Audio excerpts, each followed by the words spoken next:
A Rohingya, Mohammed fled Myanmar nearly 20 years ago. Now living in Chiang Mai, he runs a small roti stand.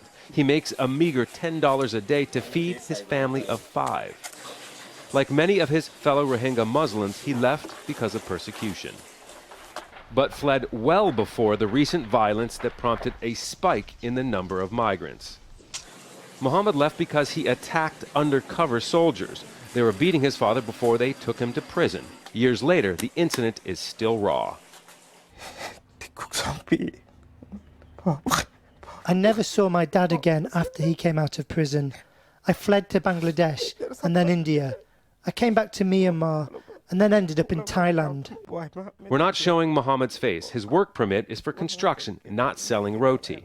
But he's better off than the recent arrivals. Rohingya who came to Thailand 30 years ago can probably work with migrant permits, but the ones who just arrived over the last couple years cannot, as they don't have any documents. That's because Myanmar's government doesn't recognize the Rohingya. It views them as illegal immigrants from Bangladesh.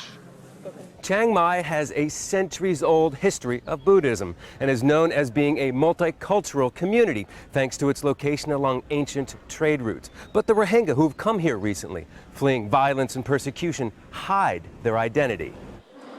The Cheng Klan Mosque in Chiang Mai was founded over 100 years ago. Its congregation has been growing. We can't really identify if they are Rohingya. They have told us that they are not Rohingya, but Burmese Muslims.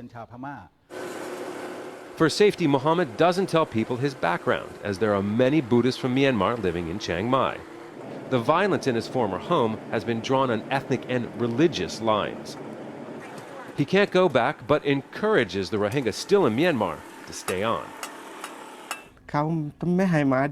They should stay and fight, not with guns, but fight with law, and prove that we belong to that country according to our history.